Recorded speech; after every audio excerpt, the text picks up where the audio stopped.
bottom, there is a box with a CC that says live transcript. You can click that and click on show subtitles. If you could drop your email into the chat, we will be following this presentation with a quick survey. So we, as we continue developing these second Saturday sessions, your feedback will help us make it even better than the last. My name is Brittany Mitchell-Kelly. I am the entrepreneur instructor and co-founder of Detroit CHEMpreneurIST, and I'm also the board president. And hello, everyone. Thank you for joining us. My name is Cass Fry. I am also a co-founder of Detroit CHEMpreneurIST. I am the personal care chemistry instructor, and I am currently the board treasurer and secretary. We also have two additional board members. We have Mr. Lynn Roosevelt Wiggins. He's our director of outreach. And we also have Katie Standiford, who is our director of curriculum. And so now we're going to move in and tell you a little bit more about the program before we get to our presentation today. So Detroit CHEMpreneurIST, our mission is we offer students from all backgrounds an opportunity to be empowered in an inclusive space, safe space, and excel in a STEAM experience. And we do that through the medium of personal care chemistry and entrepreneurship. And our vision is to educate local youth in a holistic program and prepare them to explore their passions and diversify and increasing the fields of science, technology, engineering, entrepreneurship, arts, and mathematics. And we create this opportunity for all urban and rural students. And so you've probably heard of STEM or maybe even STEAM, but we've added an extra E in there to really incorporate that entrepreneurship because it is such an important part of the economy and the program. And moving into the next slide, we're going to talk a little bit more about personal care chemistry. So we kind of told you what our mission and vision is as a program, but how do we do that and what mediums do we do it through? Well, we do it through personal care chemistry and entrepreneurship. Personal care chemistry, a lot of times I hear, well, what is personal care chemistry? And people haven't heard of that. Well, you probably have cosmetic chemistry. So thinking about all of these products that you use in your life, shampoos, conditioners, lotions, makeup, exfoliating types of products, we take the science behind those products and we share that with students and we empower them to develop their own products, but we also share with them formulas that they can custom create their own versions and variations of these products. And so students really have the opportunity to manufacture and research and develop, and they get to utilize the scientific method. So some of the things that they're learning in school about hypothesizing and asking questions, and then putting that into action and making prototypes.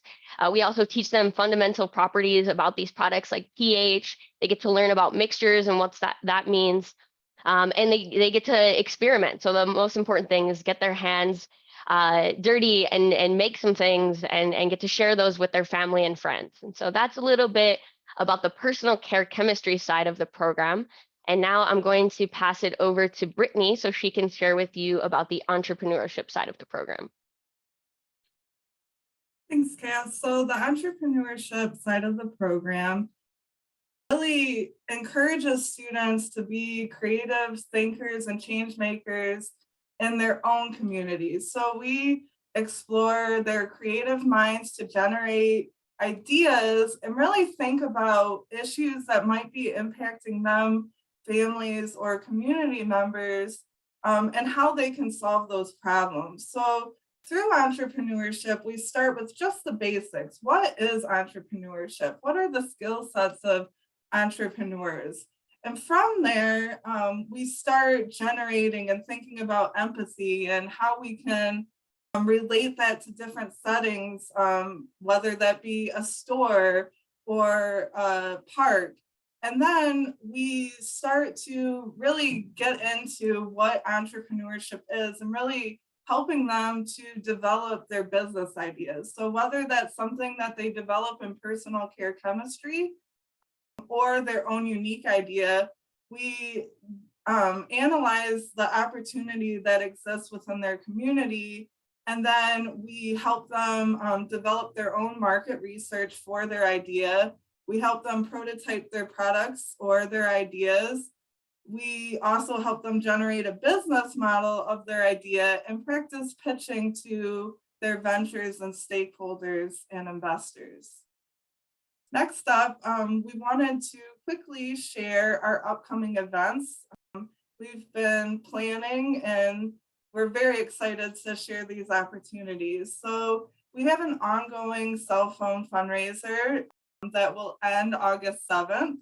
The cell phone must have a battery. So if you have any old cell phones lying around or know anyone that does that would like to donate to our fundraiser, you can contact us at email info@DetroitChempreneurIST.org, or you can text cell phone to 313-536-0714. And from there, we can schedule a drop-off or a pickup.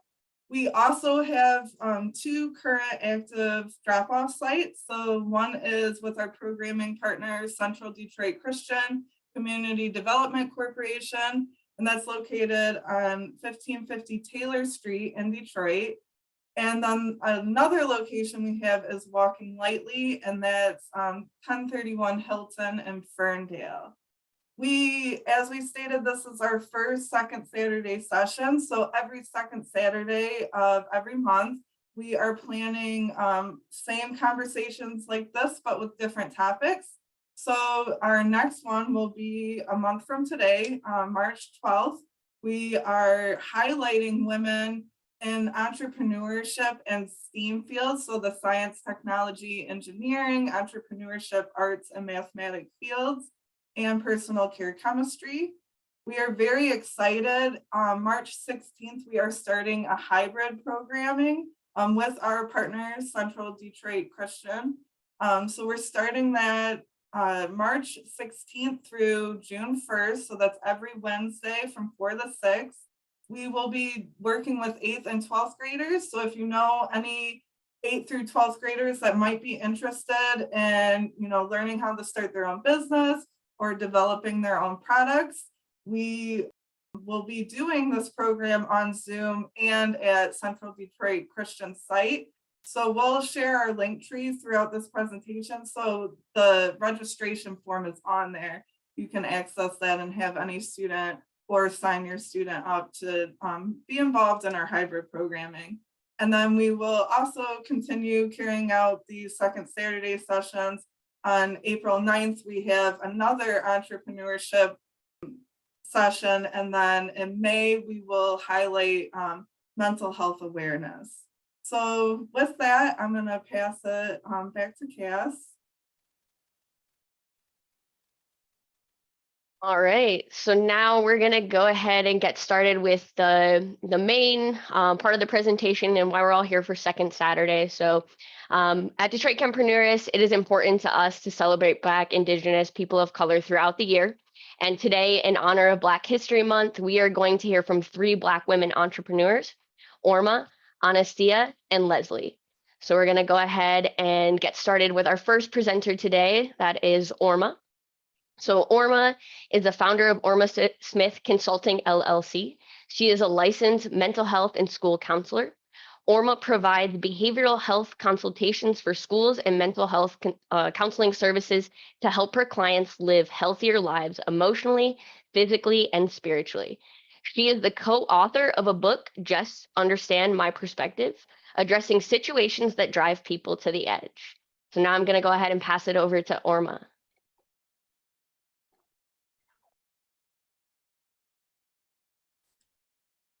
Okay. Good morning, everyone. Good afternoon. I apologize. It's great to see you all today. As you mentioned, I'm the founder of Orma Smith Consulting. I am a licensed school counselor, as well as a licensed mental health counselor. How did I get here? Well, interesting story. When I was growing up, my family actually convinced me that I wanted to be a lawyer. So my undergraduate degree is in economics and business administration. By the time I did a couple of internships and I worked at a law firm, I decided that I did not want to be a corporate lawyer and said, okay, what do I do with my life? So I spent 6 months my junior year in West Africa. And when you spend 6 months on another continent, you get time to reflect. You have time to really think about what you want to do with your life. And I really thought back to that little girl, Orma. And as a little girl, I remember I played school in my basement. My dad bought me a chalkboard. I would literally had this name that I created for myself as a teacher. I always wanted to educate.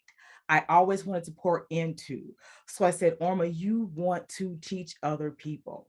So I finished my degree, finished a bachelor's degree because there was a lot of time invested, a lot of scholarship money, and went back to grad school to be an educator. Spent 20 years in education. I was a teacher, got a master's degree in school counseling, and got a degree in counseling. So I have a school counseling license as well as a mental health counseling license, which has been a blessing for me as well as my clients, because what that has allowed me to do is it allows me to tap into different levels and different layers of the individuals that I work with.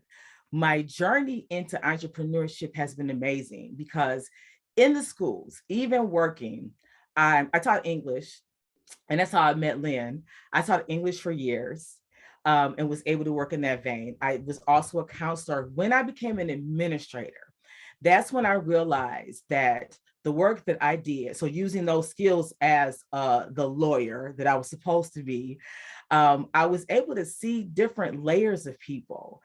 But I began to realize that a lot of what was going on in those spaces was there were parts of people that they weren't tapping into because they didn't understand their emotions. They didn't understand sort of what was going on with themselves mentally. And they also weren't tapping into their true self spiritually. And again, spirituality and religion aren't the same thing. So let me be very, very clear. When I am a religious person, but when I use the word spirituality, I'm talking about a general sense of something outside of yourself. Just so you're clear about that. And they just were missing it. And so I was blessed to be able to walk away from a 6-figure job and move into a space that I desired. Everybody thought I was crazy. Everybody, including me for a minute, but I knew it was the right thing to do because I knew that I was walking into what I was supposed to do. My motto for my company is unlock your destiny. It sounds cliche, but I knew that it was the right motto because what I do with my clients is I help them tap into who they are and dig into them as a person, because oftentimes there are hidden treasures in people. Even that person who feels like, oh, I don't have a gift.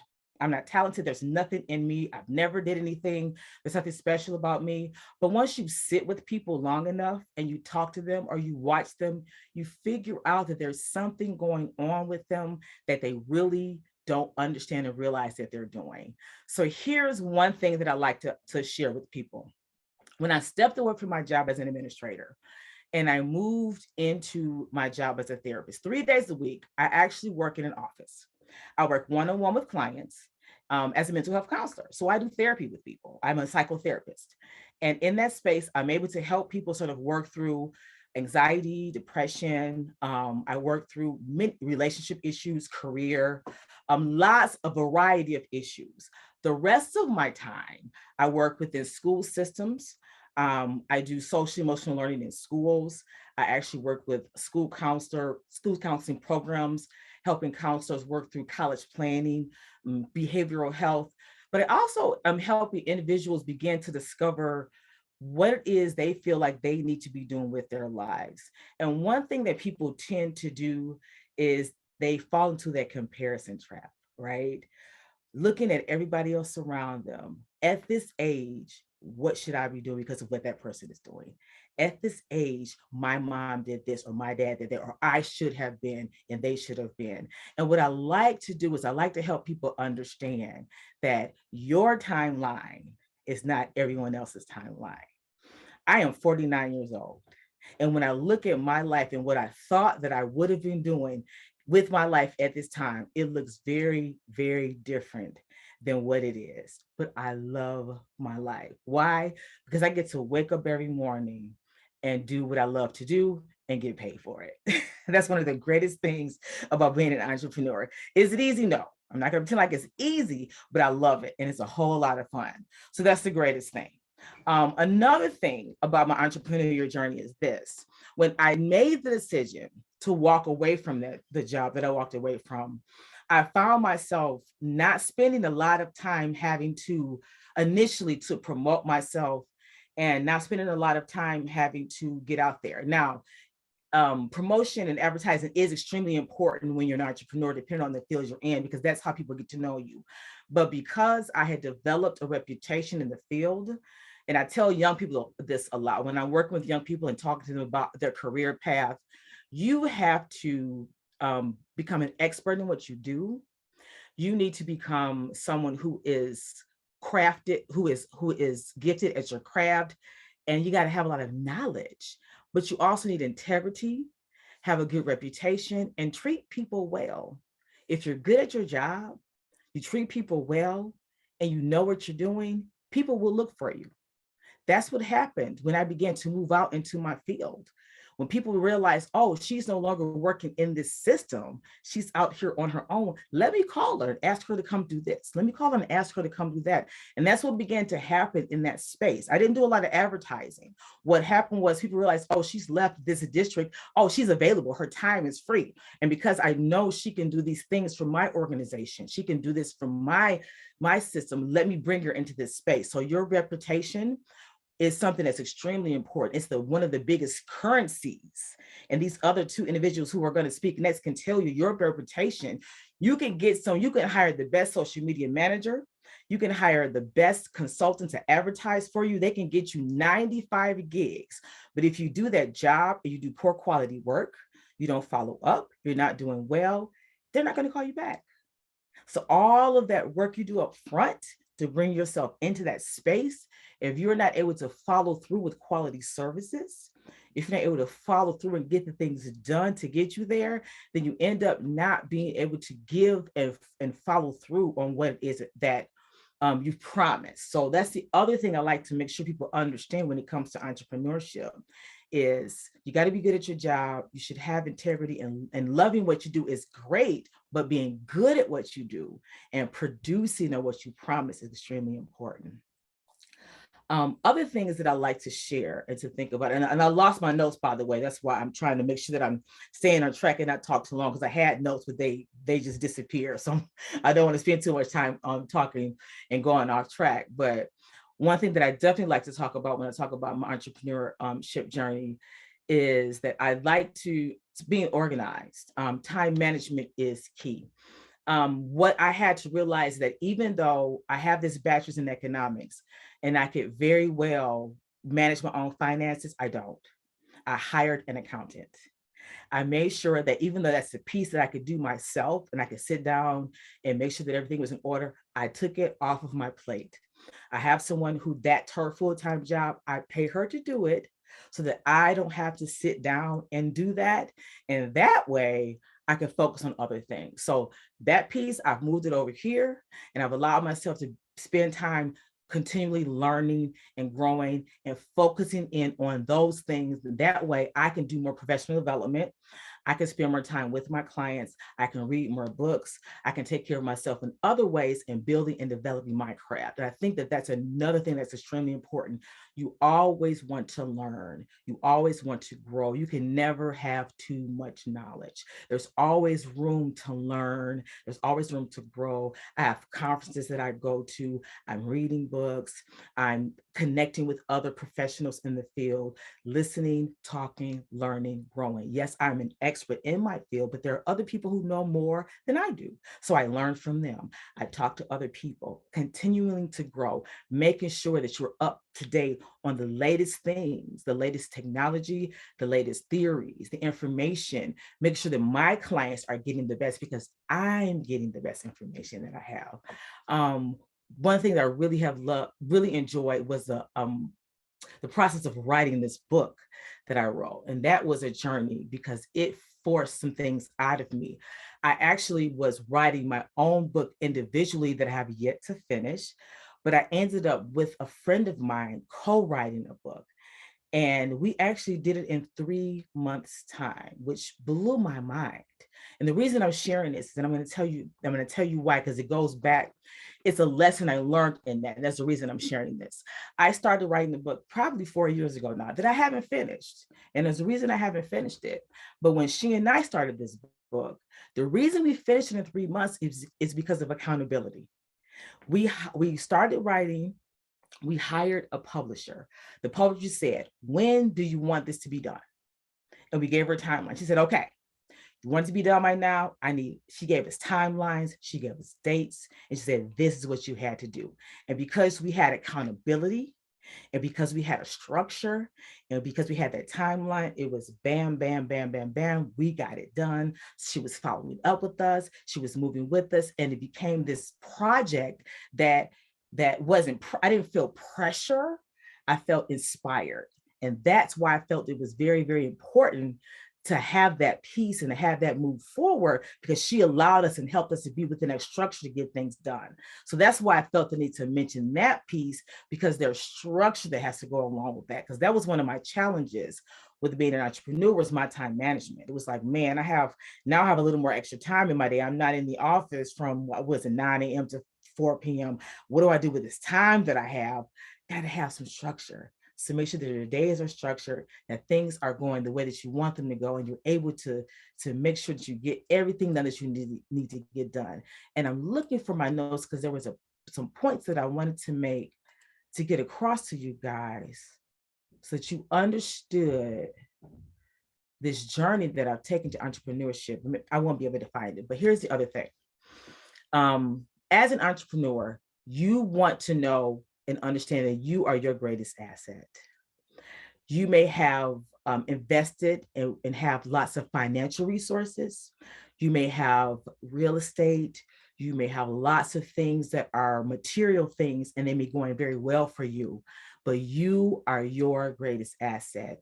So it's important that you take care of yourself. So when I talked about time management earlier, I have a calendar that I use that's color-coded. My calendar actually has one for my business, one color for my business, one color for my personal, one for family, and one for actually my therapy practice. I can look at it and see all these things, but I also put myself on my calendar. And when I put myself on my calendar, it may include barbershop visits, maybe include lunch with a friend, but I also schedule in periods of rest. And I don't mean sleep, but like just not doing anything, just maybe resting. Maybe it's just reading a book that's not for professional development. Maybe that's just for pleasure, or maybe just sitting and kind of being quiet and being still. Maybe it's a moment where I'm just doing a spiritual practice that I just need to do for myself. I put myself on my calendar, and that time is non-negotiable. Why? Because if you don't take care of yourself, if you do not allow yourself to rest and restore, your mind and your body need to regenerate. If you don't take care of it, when you check out of here, all those things you've accumulated are going to be there left for someone else, which is good for them. But what does that do for you? So I tell all of my clients and everyone that I speak to to remember that you are your greatest asset. So as an entrepreneur, remember this: you always want to have good time management. You always want to be an expert at what you do, and you definitely want to take care of yourself and have a good reputation.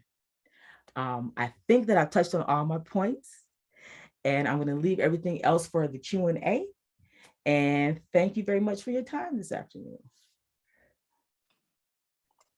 Thank you, Orma. Your story was so powerful, and those words of wisdom. I mean, learning doesn't have an age limit, and time management and holding yourself accountable, and that self-care is critically important. So thank you for your wise words.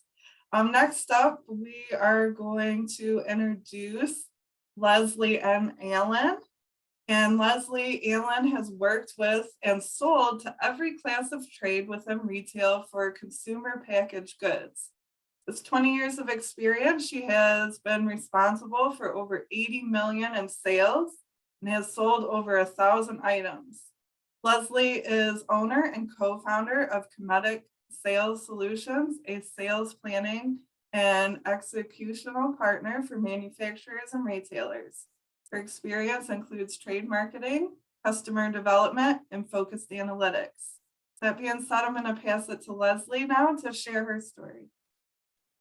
Just wanted to say thank you for having me here. I am actually a Detroit native myself. I live in the Northeast now, but Detroit will always be home. So any opportunity I have to empower and impact our youth, I'm definitely up for being part of the task.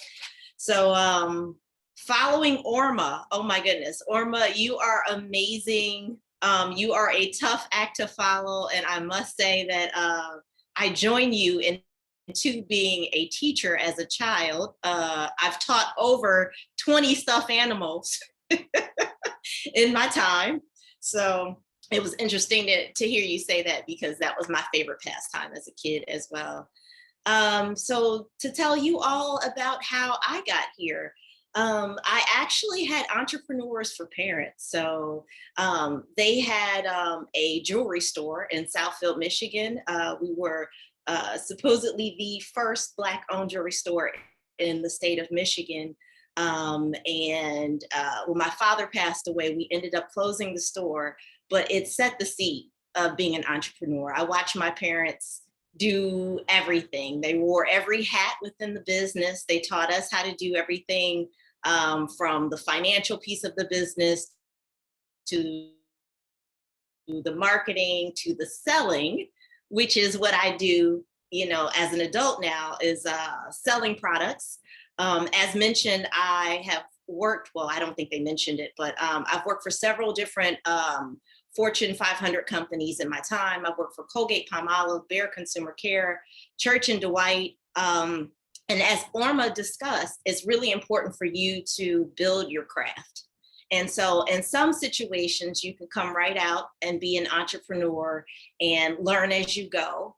In other situations, if there's an opportunity, you want to make sure that you get an internship, or you're working alongside someone who is an expert in that field, so that you can acquire all of that skill set and become an expert. So I actually had an opportunity to work with those organizations, and over the 20 years, that is the time period that I've sold in over those 1,000 items to different retailers like Walmart and Target and CVS. And when we say different classes of trade, we're referring to drug versus food versus mass, which would be like your Walmart and your Target. So I've been in all of them. And again, just lessons learned, formulas acquired. The big boys have a formula in how they do certain things. The formula can always be tweaked and enhanced. In a lot of scenarios, there were, opportunities for me to tweak and enhance things. And, I ended up passing that along to my coworkers and training different folks on how to do certain things. And always kind of created a best-in-class process and procedure for others to follow. And I will tell you, I hit my 20 years with corporate America. And I had some serious considerations to make, because I realized in 2019 that with having sold all of those items, I had not sold any products for any minorities. And so I said to myself, there's an opportunity for me to impact my community, to build, to help, to enhance and grow my community. And I definitely wanted to do that. And so that is how Comedic Sales Solutions began, because there was a problem, right? There was a problem in terms of there wasn't a lot of equity, diversity, inclusion when it came to ownership on shelf within these retailers. And I stress to you guys, as you are pursuing and engaging in the whole process of becoming an entrepreneur, understand where there is a problem. Understand where there needs to be a solution, and you become the solution for the problem. So when it comes to sales, problem, solution, the way that we look at it is we say, what is your unique benefit, right? As an individual, we all have these amazing, unique benefits.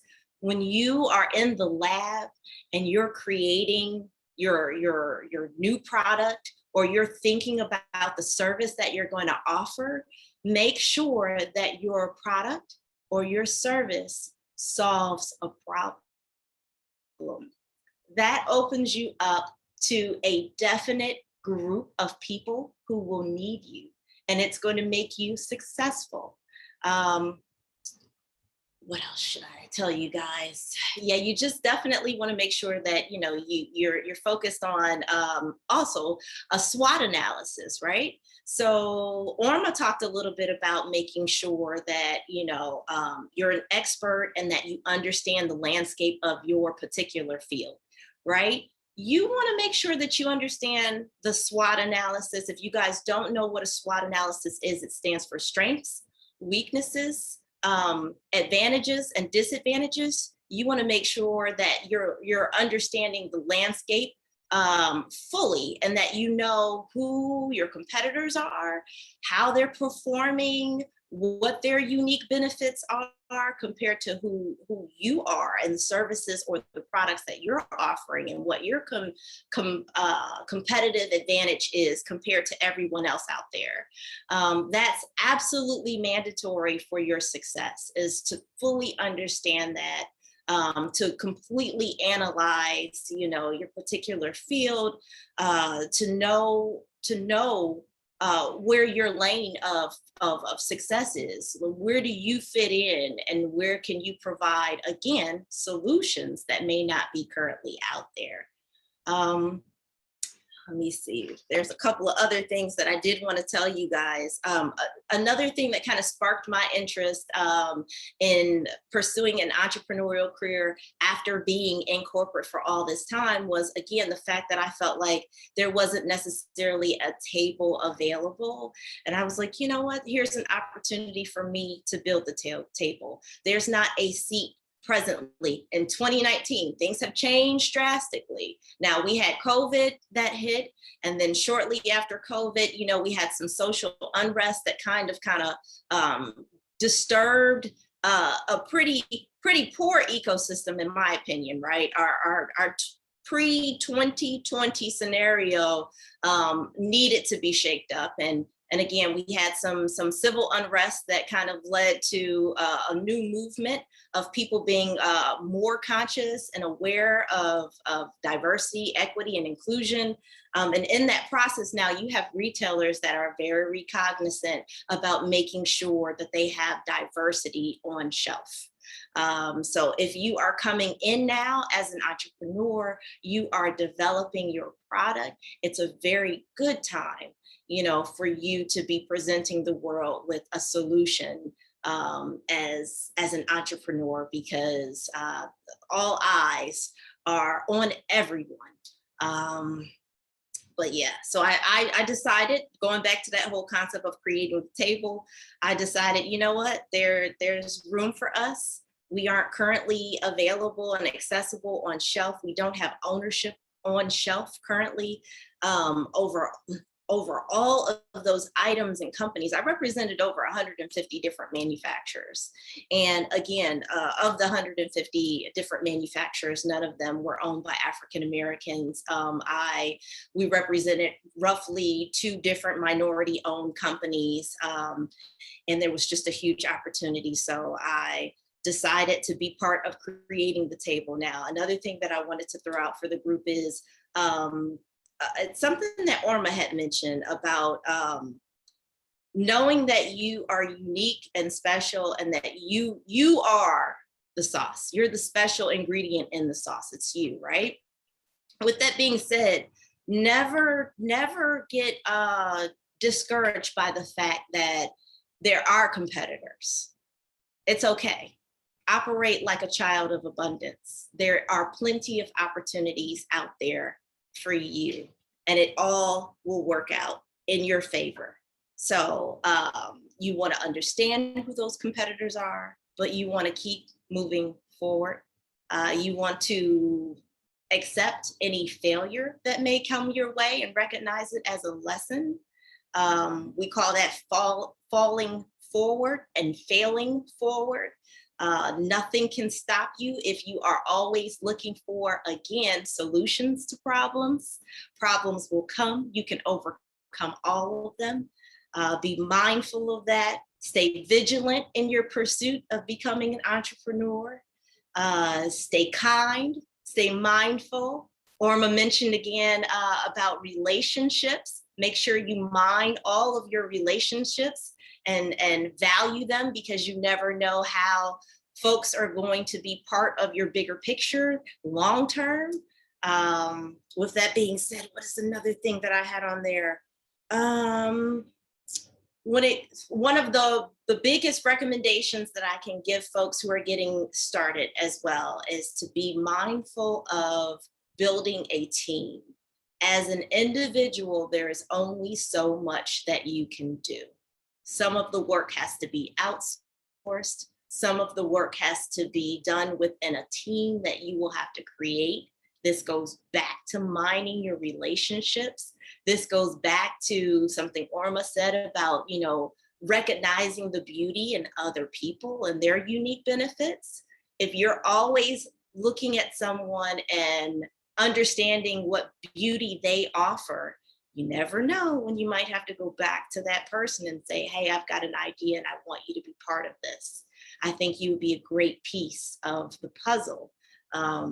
There is no I in team. And although there is an I in big dreams do not come to fruition without assistance, without a village, without a group of like-minded individuals. And so just always stay cognizant and mindful of the fact that you're weaving a network of people who are going to help you authentically create whatever it is your vision might be. And that's all I've got for the group today. Thank you, Leslie. Very powerful words of wisdom, and essentially that's why Detroit CHEMpreneurIST exists, is making that place at the table, like you said, and we explored the unique value proposition, and especially what you said about learning from failure. That's important. You may not get it, but it may take a while, but that one time is the sweet spot. So thank you for your words of wisdom and sharing your story with us today. Next, we're going to highlight our last panelist for today, Anastia Fieria Thomas. So Anastia is the CEO of the Renfrew Group, which is an insurance brokerage of 100 plus insurance carriers. She is also a business consultant for Fieria Enterprises Consulting. She has created $1 million businesses, helped other entrepreneurs do the same, and has won awards due to her commitment to community. As a result of her hard work and dedication, Anastia has been recognized for her contribution to communities of color across the country. In 2020, Anastia was also a candidate for the Michigan House of Representatives, District 6. With that being said, I'm going to open the floor to Anastia. Thank you so much, Whitney. Well, I will say that I am honored to be on a panel with such well-esteemed women. Thank you, Orma and Leslie, for your introduction and share of your life. I was very inspired by your wisdom and the advice that you have given so far. So that's a tough act to follow as well.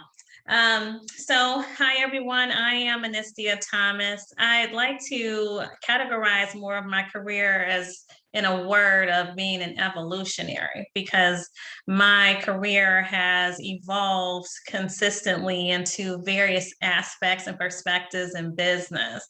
So as a child backstory, I wanted to be an architect.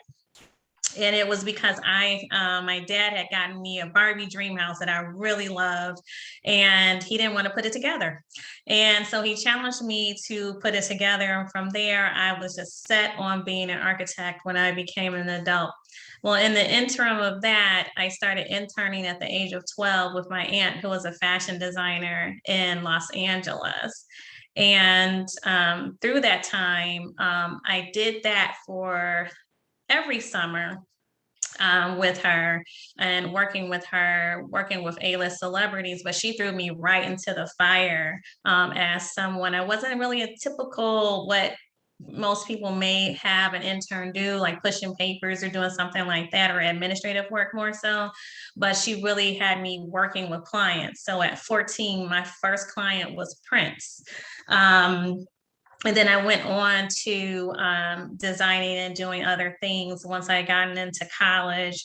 So once I did get into college, I did start off going to school at University of Michigan, had a 4-year scholarship there. And my plan was to get an interior design degree initially. And then they actually dropped the major because they were putting more funding into engineering and business schools at that time. And so I transferred and I got my bachelor's of fine arts at the School of Art Institute of Chicago.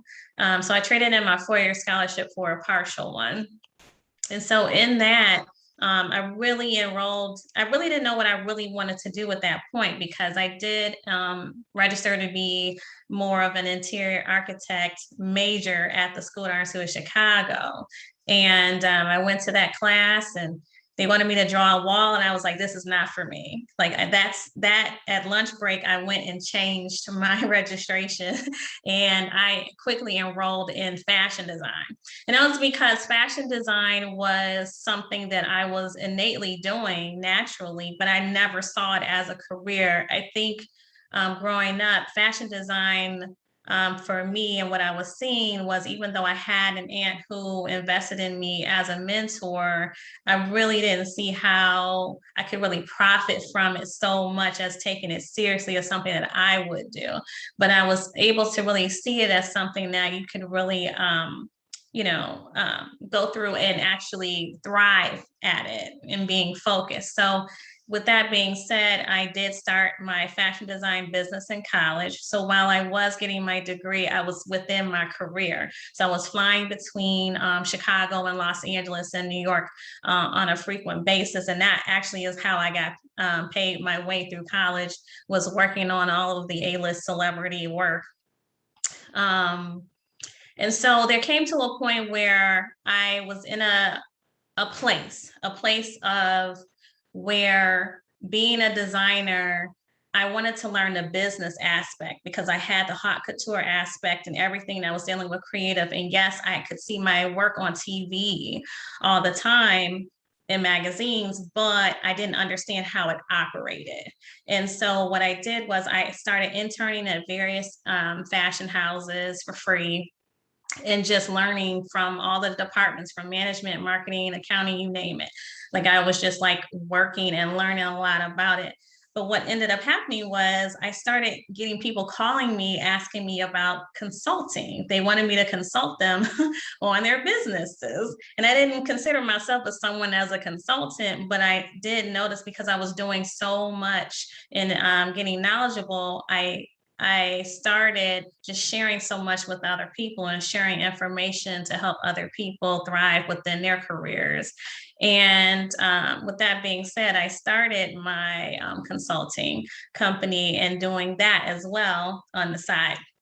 And then eventually, when I was doing that in the fashion business, I remember going to a trade show because I wanted to get into the wholesale side of the fashion industry, and just wanting to learn more about how it operated. And I'll never forget that I was sitting outside. I didn't even have a pass. I was supposed to go to a trade show. It was a fashion trade show. I didn't have a connection. I didn't know anybody, but I did have a plane ticket. My parents bought it for me. I went out there to this trade show and I said, I'm gonna network my way into this place. And so I basically sat outside of this place that had over 100,000 attendees. And finally, there was a person who took a chance on me and said they would give me a pass. Well, I waited for that person. That person took about 3 hours. While I was waiting, there was someone that came and sat next to me and just started showing me line sheets and asking my opinion. To make a long story short, I was nice, which that's another lesson. It pays to be nice to people, because you never know who you're talking to. But with that being said, they said, well, if you get into this trade show, then I need you to come to this booth. And so once I did get that pass and I went over to that booth, it ended up being Sean John. So that person was an executive over at Sean John, and they gave me my first wholesale job. I was a Midwest sales rep for their big box stores for the line. And from there, I was able to really learn and work with different fashion houses as well, in learning those aspects of that. But per that experience for me, when I was sitting out there, I realized that I wanted to create a not-for-profit for students of color, particularly to get into the fashion industry so that they don't have to go through the things that I went through. And that was kind of like that experience that I felt. I felt so alone. I felt like so disconnected. I felt like I didn't have anyone who was really willing to pull me through while I was sitting there waiting for that pass. And I made that commitment to myself. And I actually timelined it. I said, by the time I'm 25 years old, I'm going to start this foundation. And so with that being said, at age 25, that's exactly what I did. I decided to stop pursuing fashion design at that point, because I felt like I started early enough to, really go through and do everything that I wanted to do in fashion. And I was okay with that. I wanted to create more impact. And so with that, I started a foundation called the Jarlux Foundation out of New York. I packed my bags. I moved out to New York. I partnered with the New York Department of Education, and I worked with underserved youth from Brooklyn and the area of Bronx, and working with all of the fashion schools there and also Major League Baseball. Through that, we were able to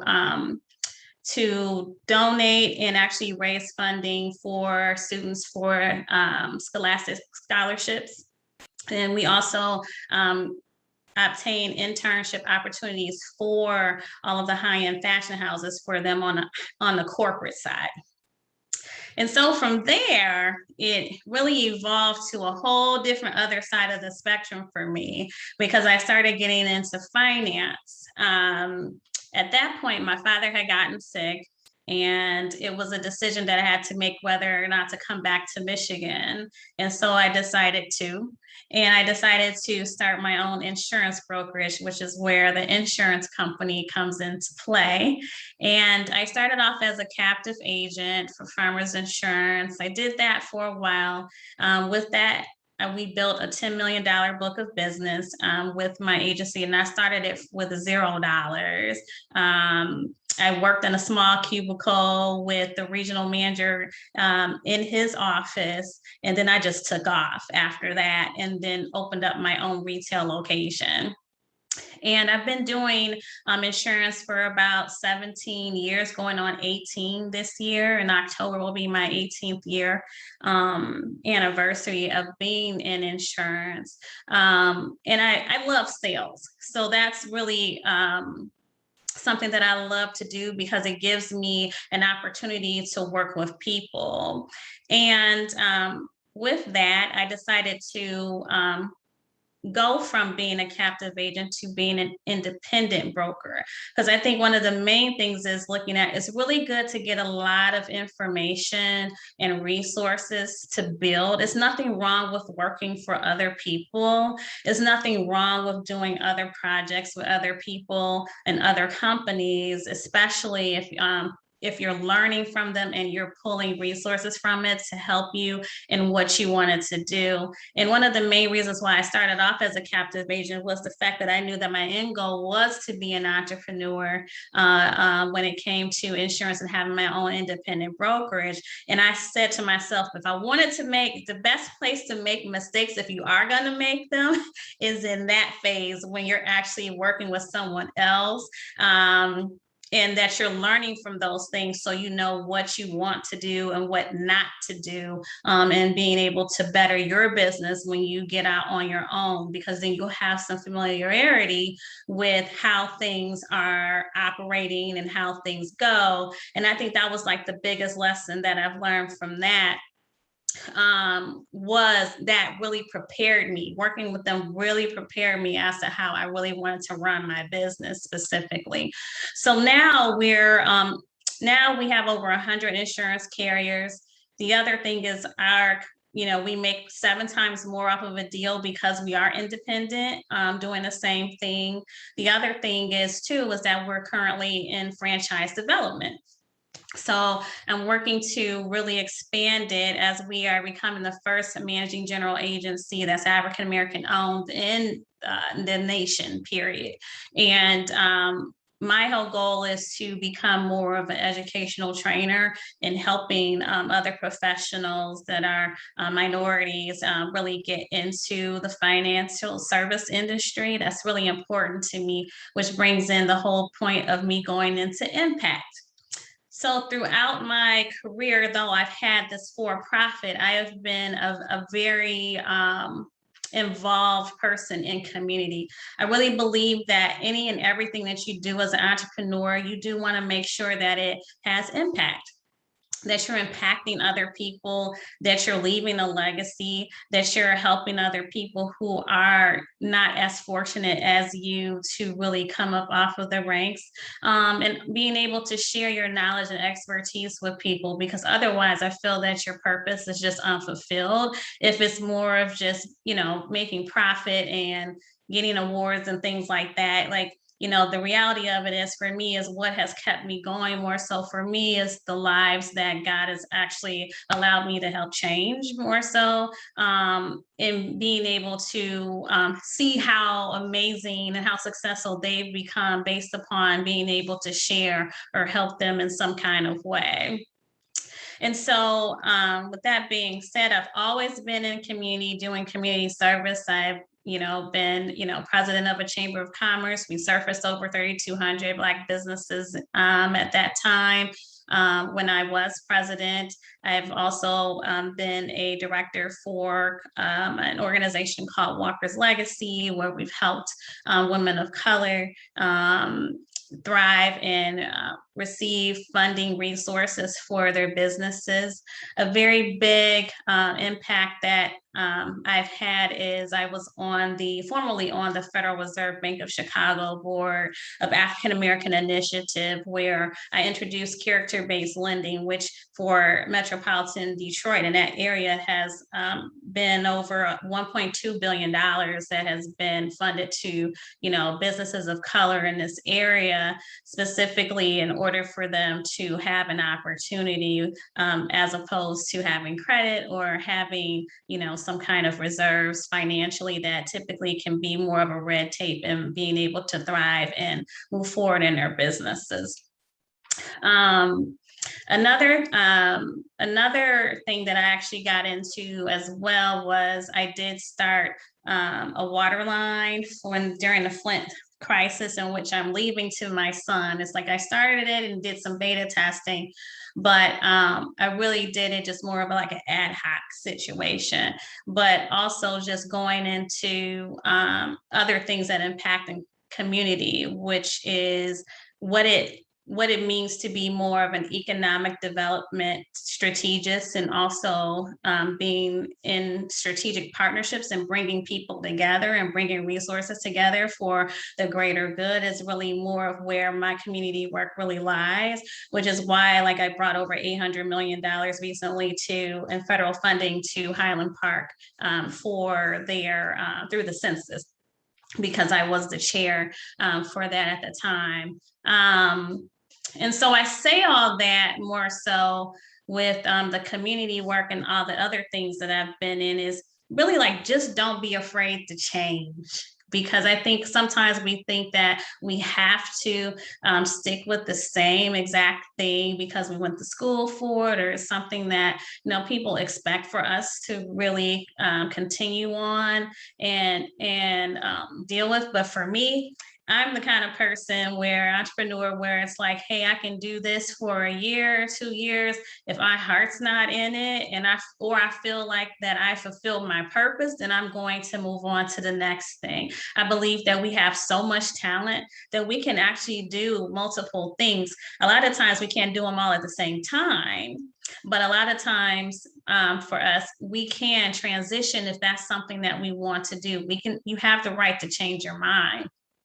And you don't have to just make money or, be an entrepreneur in just one area. As for me, it's gone from fashion design all the way to what I'm doing now as being, working in finance. And then now, I have aspirations in getting my law degree, and which I'm actually pursuing a little bit right now. And then also wanting to be a congresswoman down the line. So it can really change, and your mind can really change as to what you really want to do.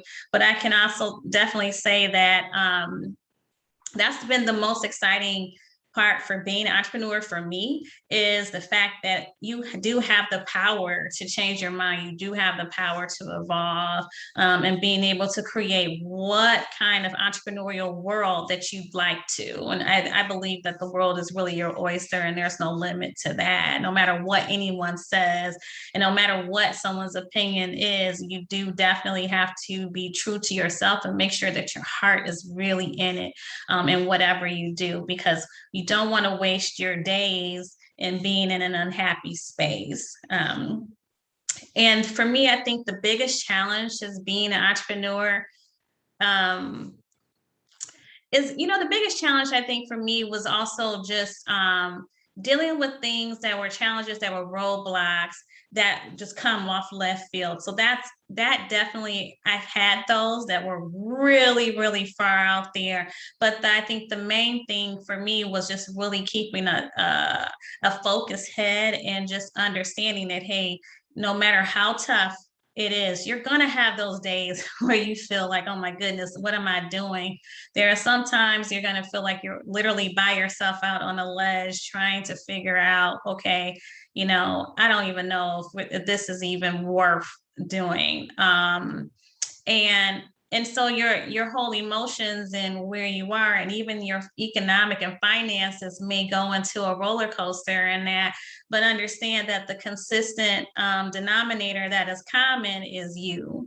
You have the ability to come out of all those things. You are the key component to all of that, and being consistent with it and sticking with whatever your dreams and aspirations really are. You just have to also continue to just keep your thinking cap on, and just stay strategic.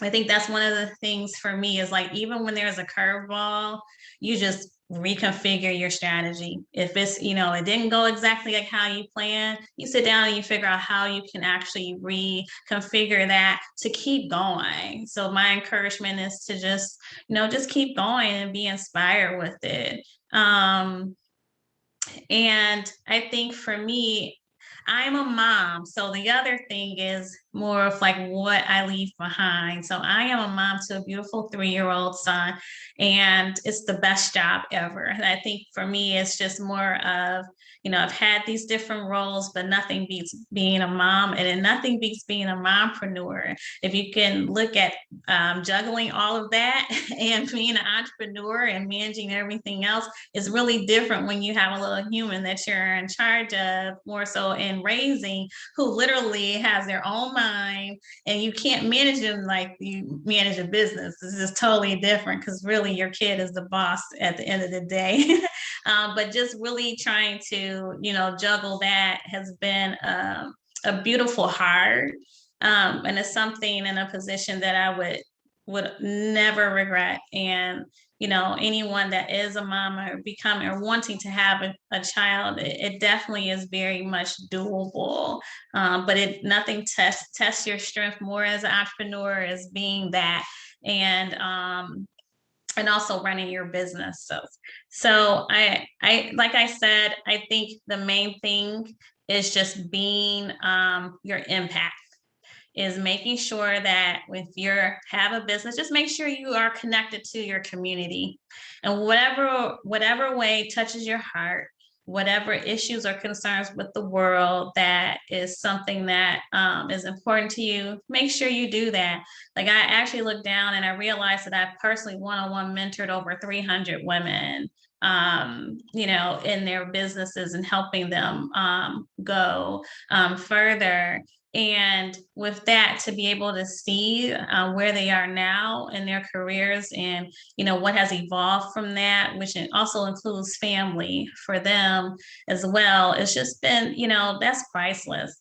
So I think for me, the biggest success for me is being able to see see other people happy. That's my conclusion there. All right. Thank you so much for sharing your story and advice today. Your passion for sharing your knowledge with community is truly inspiring, and your commitment to impact is just honestly amazing. And I love the point that you made about being flexible and strategic, and that it's okay to change your mind and to try new things and evolve on your journey, right? You get to choose where you're going, and you get to make those plans. And so thank you so much for sharing. We're going to move into the Q&A part. So if anyone who is participating and joined us today would like to come off mute or ask a question in the chat, feel free to do so at this time. All right. Any questions for our lovely presenters today? It can be directed to one of them specifically or to all of them.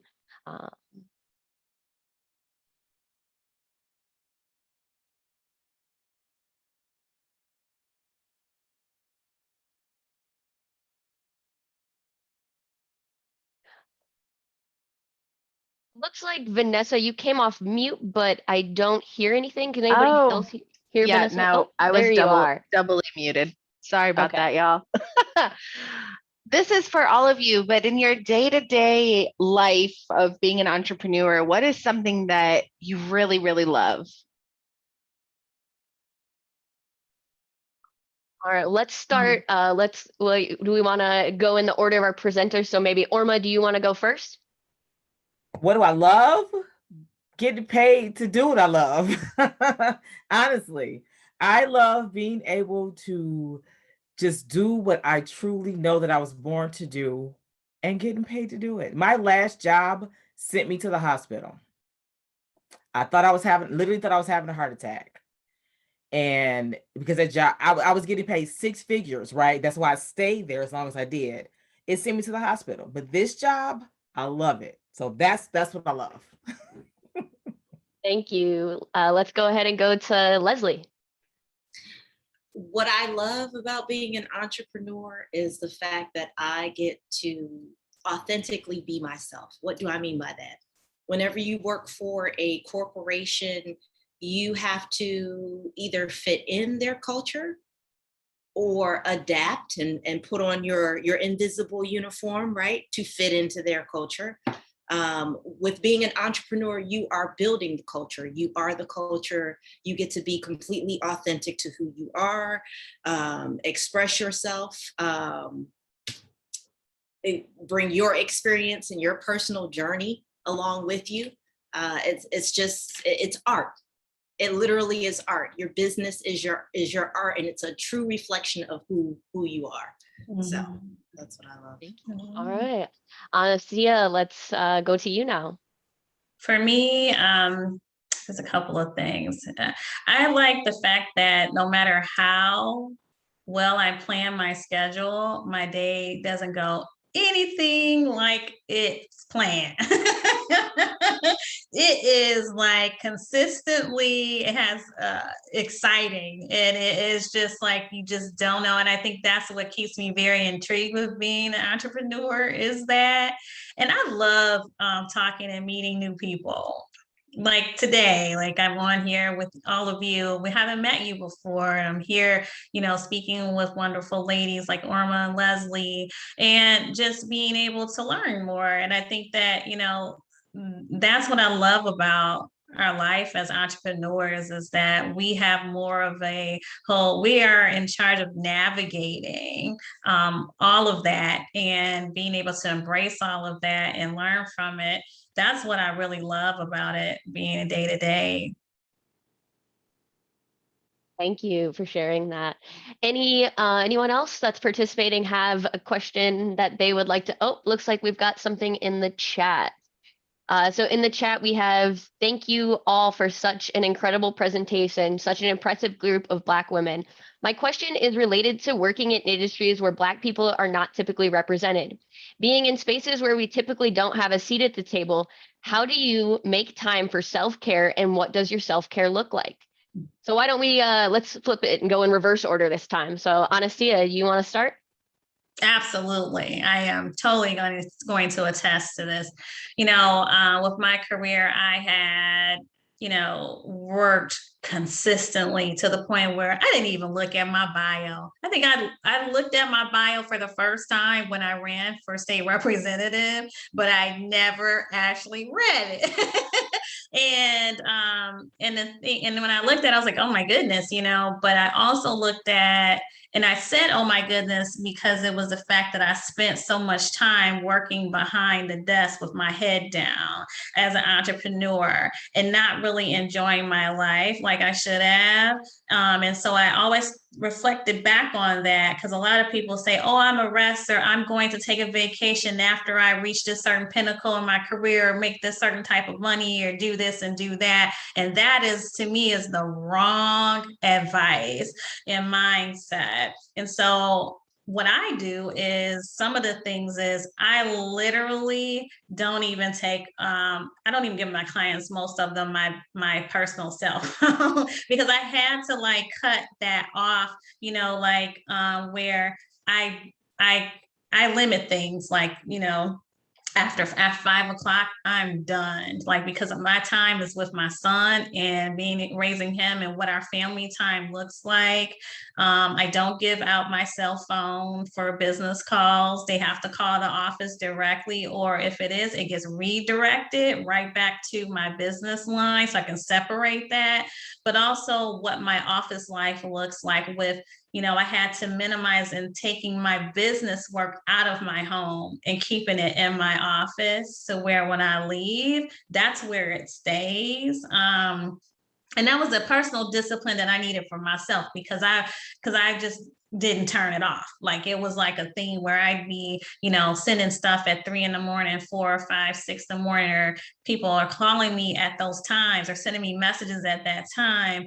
And that's just kind of disruptive as far as that. And so my weekends, I don't work anymore on the weekends. I used to do that. I used to work 7 days a week running my agency, and I stopped doing that. Monday through Friday, that's it. And so Saturday and Sundays are literally for, family time and relaxation for me as well.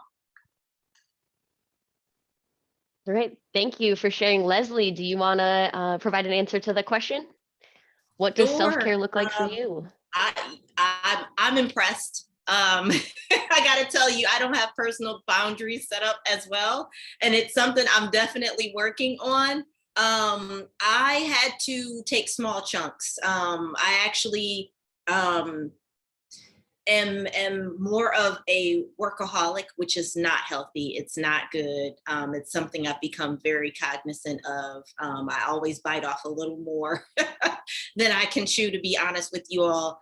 So a couple of things that I just implemented over the past year that I felt were very helpful for me were, I do a morning ritual and a night ritual.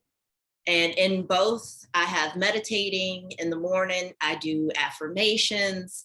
I drink a special drink in the morning. And all of these things are just around making sure that I'm giving myself some time, some appreciation, being grounded in gratitude. So that has helped significantly. And a new one that I just added on is, and I haven't done it fully, is 45 minutes of fun every single day. So I have not gotten to the point where, I schedule the vacations properly. I can go a whole year without seeing a vacation. I'm bad with this stuff. But I've said, you know what, every day there should be some element of fun. And so 45 minutes, I'm hula hooping, I'm dancing, I'm singing. I have a daughter that's 15. We dance together. We do something every day, 45 minutes. I love it. I might have to steal that and start Yeah. doing 45 minutes a day of dancing. That's a really great trick and technique to use as an entrepreneur. And now, Orma, would you feel free to share how you self-care and what does self-care look like for you? For sure. I tell people often self-care is more than massages and sandy beaches, right? Those are awesome, but they're temporary. As a therapist, I'm a major advocate of boundaries. You said it, right? They're extremely important. I often tell my clients the first time, my mother is an angel, she's a saint. The first time I told her no, I thought the ground was going to open up and swallow me, right? I did. But it didn't. Why? Because she understood why I had to do it, and it was okay. I had to learn how to say, I know I cannot do that. This is okay. And be fine with it. Begin to say, this is my time, this is my space, and I'm not going to do it. And know without explanation. Learning how to create that space. I'm glad that you said, Ms. Thomas, that my cell phone number does not go out to you. Right? Even as a therapist, I have a separate line that I use for my clients, and they know if you are reaching out to me on this line, it is an emergency. Either you're rescheduling or canceling, or it's an emergency. This is not just a chit chat, or I won't respond, right? Because if it's not, then it's not okay. Because I really have had to learn how to say, I have to separate my work from my personal. I cannot allow you into this space. When I first started, everything was, oh, she's texting me. Is she okay? Are you okay? Oh, your dad made your feelings are hurt. No, it can wait until Tuesday. It can wait until next week. It can wait until your appointment. So really setting those personal boundaries. And also for me, just making sure that I am trying to get enough rest. Sleep. It sounds basic. Get your proper amount of sleep. Make sure your nutrition is okay. Exercising, I'm not great at doing that, but it's extremely important getting your exercising in, which I love how you said it's a fun time. And just finding what you enjoy, whatever that looks like for you. Time with friends, time with family. You know, I watch cartoons. My kids laugh at me. I watch more cartoons than they do. But I enjoy it. So that's me. Yep. But the biggest thing is boundaries. Yeah, absolutely. Set those boundaries and hold them, and do not let people break them, and stay strong. And thank you so much for sharing that.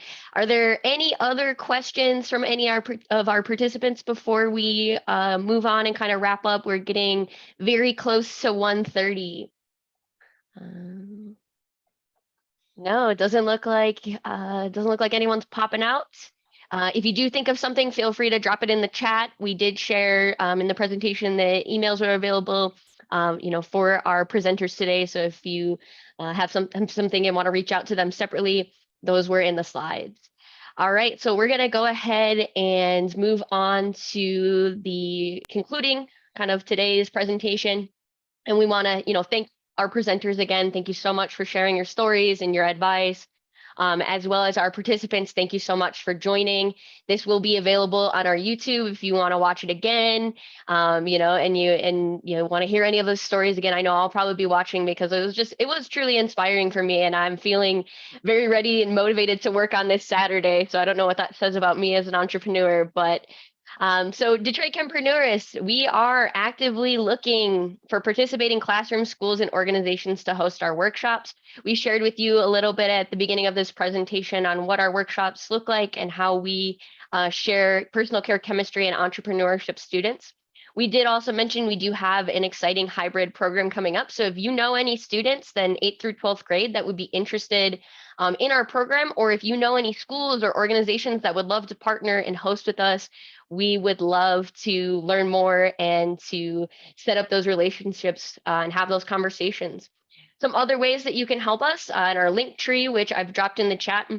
If someone wants to drop it again for me really quickly, we have some market research surveys, and they're available for students, community, and parent members to give us feedback on the program and what you would like to see.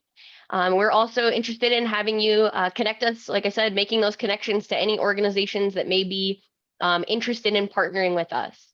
And Brittany, I'll go ahead and pass it over to you to share some other ways that they can help as well.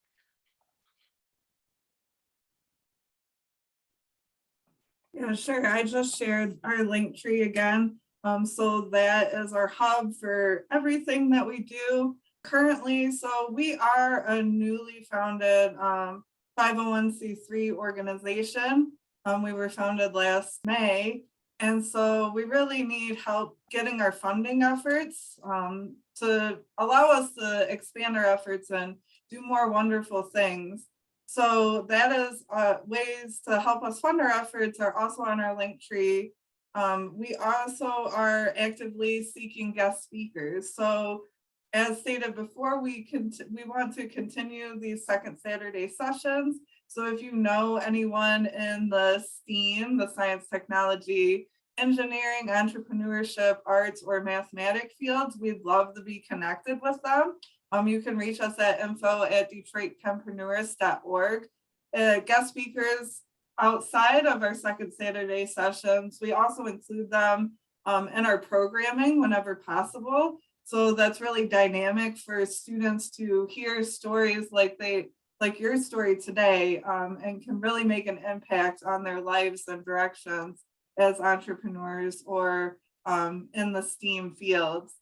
And lastly, just helping us spread the word. So as stated, we're a new organization. So the more you spread the word, share our social media, share what we're doing, gets us closer to reaching as many students as possible to make impacts on communities, not only in Detroit, but also throughout Michigan.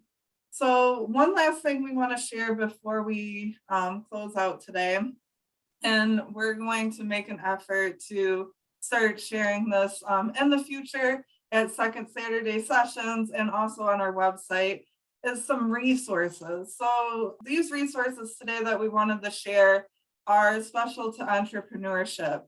So just a few notes about what these organizations are and what they do.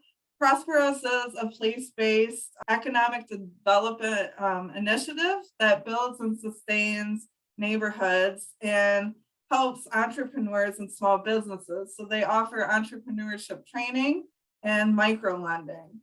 Next, there's Build Institute, which is located in Detroit's Corktown, and Build Institute offers people to turn their business ideas into reality. And they do that through networking events, mentorship programs, and connecting to resources. So they also offer entrepreneurship training, funding resources, and helping with launching and networking. And then we have Southeast Michigan SCORE. So that provides volunteer mentors, low-cost workshops, and other business tools for entrepreneurs at any stage to utilize. Then we have Detroit Means Business, which offers Detroit resources for small businesses, including accelerators and incubators, learning opportunities, capacity building, and contests and competitions. And lastly, we have Mike Illich School of Business at Wayne State University. There is an undergraduate certificate that is available for all students, no matter what major you're in, to get a 15 credit certification in entrepreneurship. So those are the resources that we have shared today, but we'll share more in the future. And lastly, if you've not already done so, we'll be sharing a short 30-second to 1-minute survey following this presentation. So that will help us plan for future events and make it even better than the last. So if you haven't already done so, please drop your email in the chat so we can connect with you. And then again, thank you so much to our presenters and those that joined us in the audience. Your stories have been enlightening and really impactful, and we really appreciate your time that you've spent the afternoon with us. So this recording will be available on YouTube. So thank you again.